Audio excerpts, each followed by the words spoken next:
everybody, this is Tracy here for another edition of A View from Tracy's Point, and we are here to recap To Rome for Love, Season 1, Episode 3, which was titled Derby Italiano.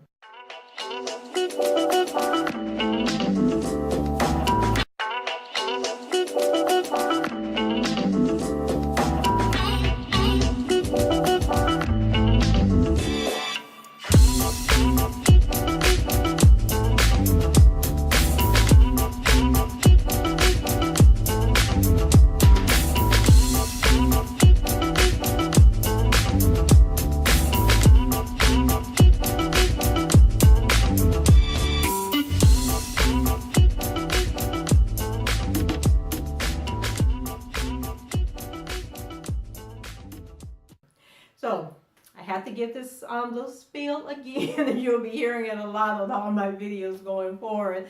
But if you have not subscribed to the channel, please subscribe to it today, because there are changes with YouTube that will have negative impacts on YouTube creators who have less than 1,000 subscribers. So we have until February 20th to get to 1,000 subscribers, or we are going to be kicked off the island, so to speak. And if you want to know more about that, I have a video that talks about it, and I'll put the link below in the information session.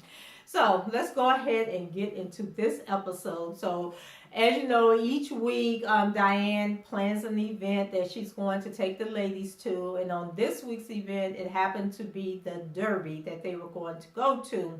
So everyone goes on the trip this time. Remember last week it was Gina that didn't want to go on the trip because she didn't want to be bothered with the other women. This week it is Ashley who doesn't get to go on the trip because she has a date with the guy Leo that she met last week. So when the show opens up this week, Ashley and Mercedes are talking when Leo calls, and so he wants to invite Ashley out, but his dialect and his accent are so strong that they seem to be having two different conversations, and the only thing we can get out of the whole thing was that something was going on at 3:15. So I didn't know if he wanted to take her somewhere specific at 3:15, if he was getting off and coming over at 3:15, but we knew that 3:15 was the magic hour that Ashley and Leo would be connecting. So the other ladies are getting ready for the Derby day when Diane comes in, and she is, always beat to the nines, from the hair to the face to the makeup. She stay on 10. She just ready to go. And so the other women, they just fall all over her like, oh, you're so beautiful, you're so glamorous. And I don't have a problem with giving another woman a compliment because I do it all the time.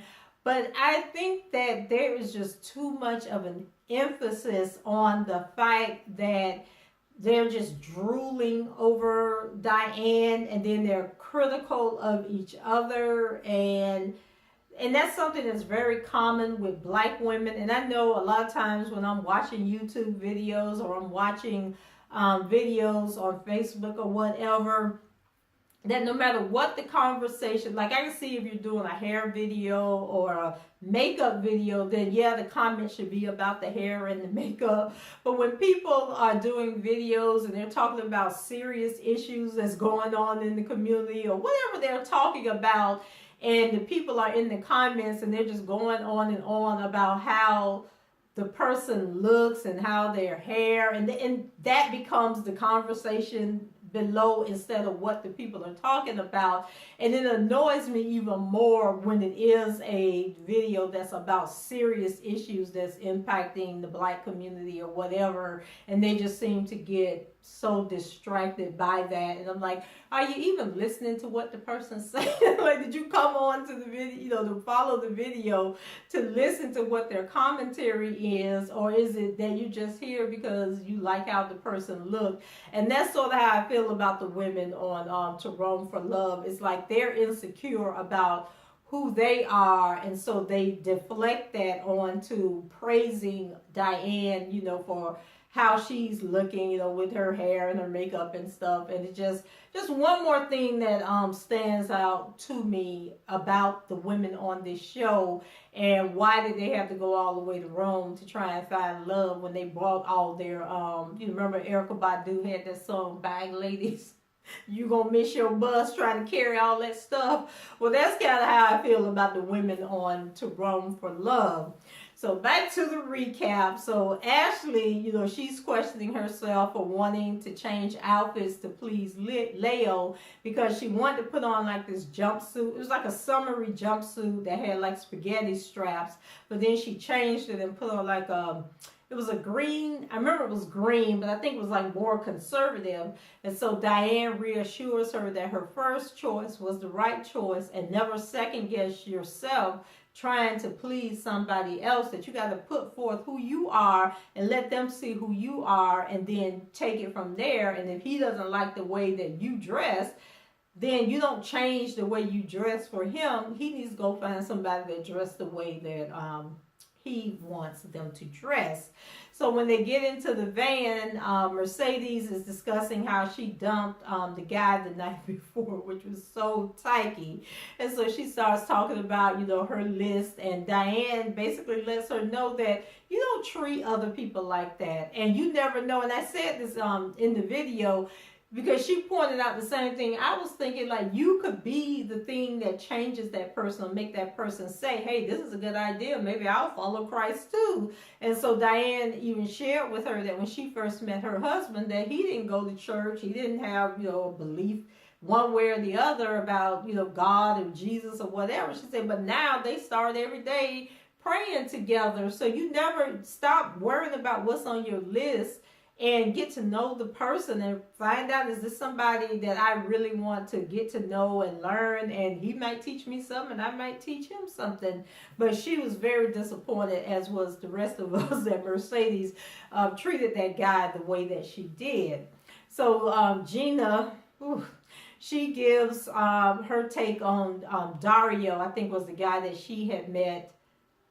Yeah, that was the guy that she had went out with. So when they were out on her date, you know, he was a bit of a poet. You know, when he was like talking, you know, more like, I don't know, he wasn't really annoying me with what he was saying. It was just very unusual the way that he was talking, and, you know, how he was talking about relationships, and more so saying it like in a fairy tale type of way.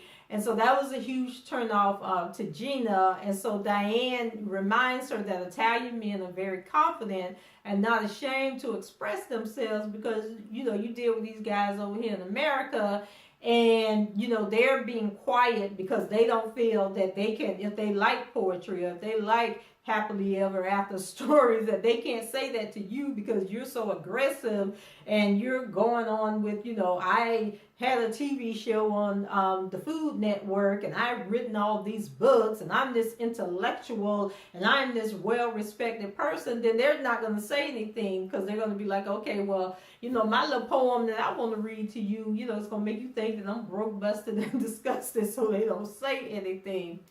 So Diane got her work cut out with these women. So they arrive at the Derby, and Shay is nervous about being the only black woman there. So she's looking around to see who else is at the Derby, and so it was like all these white people. But I mean, most of the time when you go to the Derby in the U.S., there's nothing but white women there. So you got to get in, girl, and make your presence known. And I wish black women would stop with this. Like, I can't go places because there's only white people there. Like, you have just as much right to be there as anybody else. And the only person that can enjoy the experience is you. And I think that we inhibit ourselves from so many experiences because we're so caught up with, this is a black thing to do, or this is a white thing to do, or I don't want to go to that because I'm going to be, you know, the only black person there, and I'm more comfortable being around other black people, whereas those other black people may not be doing the same thing that you want to do. And I know here I find it interesting because when, you know, the derbies start playing, I think it's like in April or May, and we actually have a it's called the Tampa Bay Downs, you know, it's the horse racing place. And so they'll actually have like derby events where you can watch the actual derby, like Kentucky Derby and stuff, on a big screen. But they have parties and you can get dressed up and wear your big fancy hats and everything. But a lot of people won't go to that. But what they'll do is they'll plan their own little private derby events where it's just black people, so they're not really getting the experience because you're not at the racetrack, you're not outside, you're not having the cuisine and the drinks and everything that's served at the actual derby. But that's the way we just keep ourselves segregated from other people. And then what I thought was funny about Gina with her judgmental self, so instead of a hat, she had this huge, because sometimes they have like the flower on their head instead of wearing a hat, or they'll have like the little small pillbox hats with the veils and stuff. So Gina had this big ass green magnolia stuck on the top of her head, and I'm just thinking that would be such a distraction to me. Like if she walked up to me with that big old magnolia on her head, I'd just been like, okay. And her head was down here, but the magnolia, it was blossoming. And I swear every time they showed her, that thing had been opened up and was bigger and bigger. But that aside, she already judging the men at the event and thinking ain't nobody good enough for her and nobody's on the same level that she's on. So Diane introduces Gina to this guy named Oliverio. But she tells us, the audience, but not Gina, that Oliverio is a very rich man, and he's actually the owner of the power company or a power company somewhere on some island or something. But anyway, he has some strong credentials with him. So, him and Gina go off, and she gets to name dropping, and then she realizes that this man is very well traveled, been all over the world, used to play basketball, and he actually knows some professional basketball players, have relationships with them. So Gina really shows us that she is an elitist, because once he started dropping them names and she oh, I know them, me and my husband used to vacation with them, and putting on her airs and everything. So then Diane pulls her to the side, for a follow-up to see what's going on. And so Gina was like, well, he's really nice and he seems, to be on my level intellectually. But I have a problem with him being 60 years old. I'm not sure I want a man that old. But honey, when Diane tell her that the man was a multi-millionaire, Gina's whole view changed about the situation, and she was willing to give Mr. Oliverio a opportunity. So there we go over to Nakia, and Nakia gets introduced to, now I don't know what the man's name was, because they was calling the man Quan. But when the captions was going across the TV, they had J-U-A-N. Last time I checked, that was Juan. So I don't know whether it was Quan, Juan, or what the man's name was. But I'm going to go with Quan since that's what they were saying. So he wants to know if she watches Empire. So Nikita was like, yeah, I watched that show. So he's like, yeah, so your smile reminds me of Cookie. So immediately Nikita is taken aback because she said that Cookie is a hood rat. She ratchet, and she don't know why this man comparing her to Cookie. Now she missed the whole part where the man said that her smile reminded him of Cookie. So then of course, like I said, she's offended and take it as a negative. But Quan, they get to sitting down talking, and for the first time she really seemed relaxed with one of the guys, and so he's teaching her how to do this thing with the champagne glasses, and he says it's like a marriage ritual that they do in Spain or something, and you toast up here, then you toast down here, then you wrap your arm this way, then you wrap your arm back that way, then you drink the wine out of each other's glass or something, and then you marry. According to Quan, that's what he said that they do over there in Spain. So as Nikita is settling in, and getting comfortable with him, Diane swoops her away and try to introduce her to this guy named Maru. So she said that she wants to show Nikita that men can be attracted to her, and that they can find her beautiful, and so she just wants to expose her to a lot of different men. So while she's talking to Maru, she get a note, And she opens up the note, and the note was from Quan. And Quan said, don't be gone too long, Cookie. So Nikita got upset, and she feels that it's a sign of possessiveness, and so she don't want nothing else to do with Quan, because she don't want no man trying to rule over her and tell her what to do. And I'm sitting there like, girl, are you serious? The man was just flirting with you. He was just playing with you. Like, too intense, too intense. So then Shay is introduced to two guys, because she's a lot of work to deal with. So she was introduced to, I can't remember if she was introduced to Alejandro, or if Alejandro was her date from the night before and he happened to be at this party also. So if you guys know what the deal was with Alejandro, let me know down in the comments. So she's talking with Alejandro and Roberto. So of course she's still being loud and fabulous. I mean, I like Shay's confidence, but I do understand that it can be like a turn off at times, and you got to know when to pour it on and when to tone it down a little bit. Like, it's not a bad thing to be outgoing and funny and the life of the party, but there's a place and time for everything, and so you need to know when to kind of reel it in and when it's okay to go all out. So she tells the guys that our Pope is boring, and so they was like, your Pope? And she said, yeah, the Pope over there in America, our Pope, he's really boring, but y'all Pope, he might be okay. So then they had to break it down and tell her that there's only one Pope. And he's the Pope of the Catholic Church. And he resides over there in Rome. So she was like, oh, you mean the Pope is for the whole world? And I was sitting there like, if this ain't Portia Williams, just beautiful and flighty. That's the only thing I can say.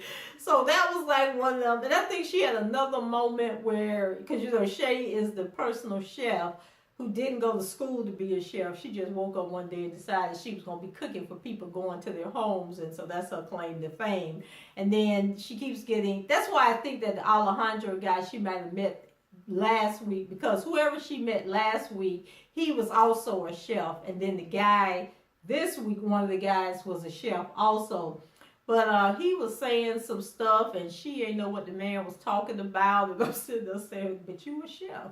And he's saying terms that every chef should know. So Shay, you need to like dial it back a little bit and get your game up. So then next we go to Mercedes, and she's talking to a guy, but is focused on his fake tooth. And to be honest, the guy looked like he could have been a Mormon, because he had like a long beard, and I think he had a hat on, but his hair was back in a ponytail or something. So I knew that wasn't going to be a love connection from the start. But Mercedes didn't seem to notice any of that other stuff. All she noticed was that tooth. She said she was so focused on that fake tooth that she couldn't hear nothing else that man was saying to her. And I'm thinking, girl, you so superficial and petty.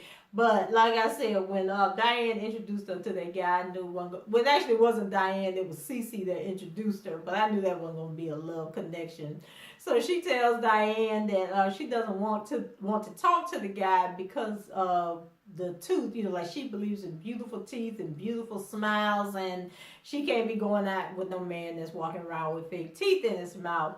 So she admits that she really wants a black man. So Diane was like, well, why you didn't tell me that? Because there are black Italians, and I can go find you one. So Diane says that, like the rest of us was saying, that Mercedes is very shallow, and that she's going to leave, that she's going to end up being shallow and also being alone. So back at the house, Ashley is getting ready for Leo. So I don't understand why Leo has on a suit jacket if they going to the beach, because that's where they was going. It was to the beach. They weren't going to no restaurant for dinner. He was taking her out. And I know on St. Pete Beach here and Clearwater Beach along the Gulf of Mexico, they have those cabanas out on the beach. But I just always feel like it's sort of like going to a hotel room and getting in the bed and they ain't changed the sheets. Like, you don't know who been on those sheets and what they've been doing on them sheets. And at nighttime, the people be going out on the beach having sex in the cabanas and everything. But you got like this patio furniture type. You know, it's just a cushion that's covered in fabric. And so that was their date. They went out there, got them a cabana, and I think they had some food and some wine or something out there. But Leo is a trip. So Leo say that he works with politics and he got to always be dressed to impress because he never know who he's going to run into or if he gets a call and has to go somewhere. So that is why, you know, he got on his blazer and he's always dressed nice, but he loves the beach. And when they were in their cab going out to the beach, he was looking at Ashley's tattoos. And so he told her that she had all of tattoos on her body, so she must be a criminal. Because over there in Rome, that's how the criminals talk. You know, they commit crimes and then they put them tattoos to commemorate the crimes and killings and all that they done had. So, of course, Ashley was offended. And she was like, well, I'm not a criminal, and I can't believe, you know, that you're saying that to me. And I was sitting there like, I can't believe he said that either, but at least he being honest with you. So then, you know, after she just keep harboring on it and going on and on, he tells her, he says, you know, if you want to have tattoos, that's fine for you. And if that's the in thing over there in America, that's fine. But I'm not going to put no tattoos on my body. I'm not defiling my body. That's all I'm saying to you. So she, you know, she was still offended by it, but she decided, you know, she was going to let it go for the moment. And then when they were actually out on the cabana, he called her his black love. So he said, okay, y'all gonna have a language barrier thing going on, and he gonna mess around here and say the wrong thing, and then you gonna pop off and slap him or cuss him out or whatever. But I said, I don't know if I could deal with somebody who, like, the language is that much difference. And it's sort of like the thing with H&M that happened here recently where they had a little boy on the sweatshirt that said coolest monkey in the jungle, and everybody in America and South Africa, you know, they were very angry and upset because we dealt with racism. But then the mother, who's, I think she's Kenyan born, but she lives in Sweden, she was like, get over it. It's not that big of a deal, because I'm sure over in Sweden, she probably ain't dealing with racism and people calling her a monkey and all that stuff. And so, I don't know, y'all. I don't know how Ashley, because that man messed around and called Ashley a monkey. We're going to have a situation. We're going to have to go in Rome and get her out. And I thought it was interesting that when he took his shoes off, his feet were so white. Like, he never, ever, ever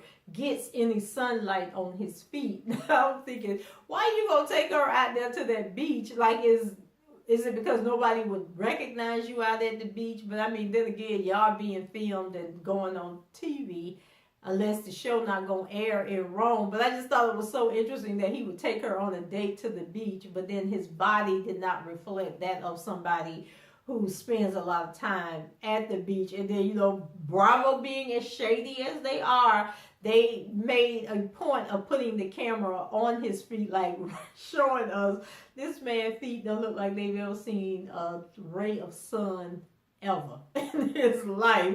But he got Ashley out here at this beach, and you know, black women don't really be trying to go on dates at the beach. Oh, and then Ashley was trying to give him a massage, and then he was telling her that, you know, he had to be mindful of his behavior and that she was being inappropriate. Then she was trying to kiss him, and he didn't want to kiss her out on the beach. And it was just a real, it was a real awkward date as far as I was concerned. But then he wanted to do a selfie with her, and they went out to the shore, and then they were kissing, and he was like, had the camera up recording them kissing.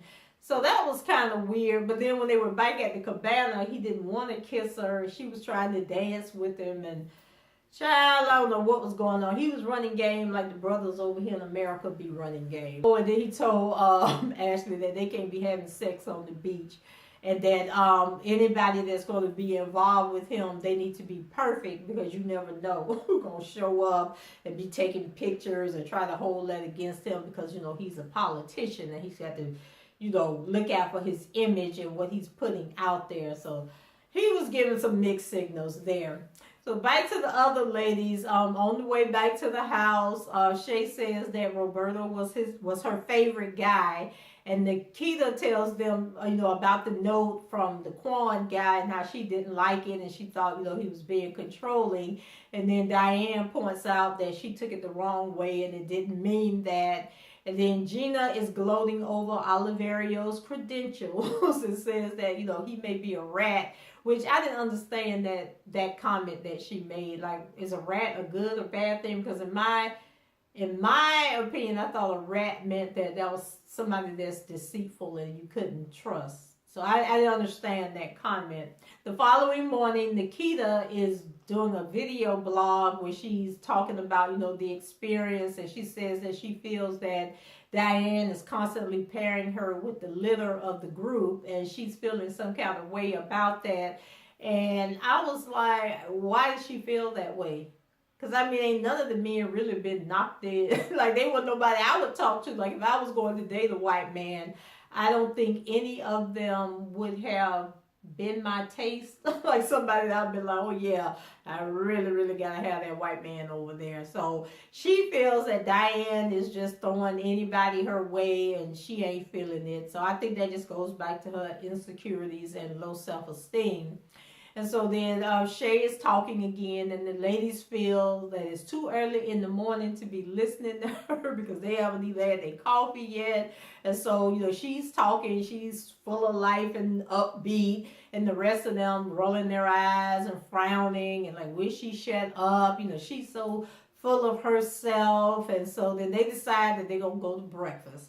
But when they get outside, Shay pulls Nikita away to go to the bank with her because she says that she needs to exchange the currency. But then when they get to the bank, she was upset because she didn't understand the currency rates. And I didn't understand how Diane brought these women to Rome and didn't explain all this to them so that they could exchange their money in the U.S., where they wouldn't have been paying all these fees and losing value and all that stuff. But Shay was going on, and Nikita was letting know that she hadn't took care of her business like she was supposed to, and that next time Shay need to do better. The other ladies, they make it to the little deli or wherever they were at, that they were going to have breakfast. And Mercedes, when she was placing her order, she kept asking the lady, could she have yellow American cheese? And the lady was looking at her like, what? And she said, yellow American cheese, can you do that? And I'm thinking, you over there in Rome where they got real cheese. They got real cheese over here. But they ain't selling you that, whatever that concoction is Kraft got in the dairy section. So then finally the other ladies, I think it was Gina that spoke up and says, cheddar. Do you have cheddar cheese? And the ladies like, oh yeah, we got some cheddar cheese. I'm like, how you over in Rome talking about, can I have some yellow American cheese? But you the main one talking about Shay, and Shay out of control, and how Shay thought that there was a pope for every country. But anyway, I digress. So the ladies are talking about Shay, what else?